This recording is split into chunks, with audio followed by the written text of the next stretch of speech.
ऊपर से क्रिस्पी और अंदर से बहुत ज़्यादा जूसी चिकन ब्रोस्ट घर पर बनाकर तैयार करेंगे। चिकन के लेग वाले बड़े वाले पीसेस हैं, पानी डालकर, लेमन जूस डालकर, नमक डालकर 1 घंटे के लिए डिप करके रखेंगे।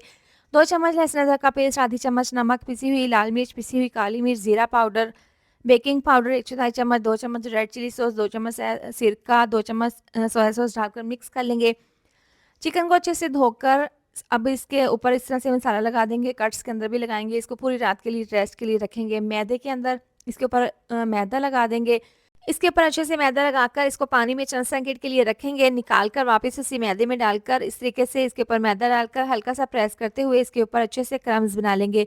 बहुत ही अच्छे से इसके ऊपर क्रम्स बन गए हैं, इसको झाड़ लेंगे। अब इसको फ्राई करेंगे तो ऑयल में डालकर इसको 5 मिनट के लिए एक साइड से फ्राई करेंगे, 5 मिनट के लिए दूसरी साइड से। अब अच्छा सा कलर आने के लिए मज़ीद बिल्कुल स्लो आँच पर अच्छे से फ्राई कर लेंगे। बहुत ही क्रिस्पी, बहुत ही ज़्यादा जूसी चिकन ब्रोस्ट तैयार हैं।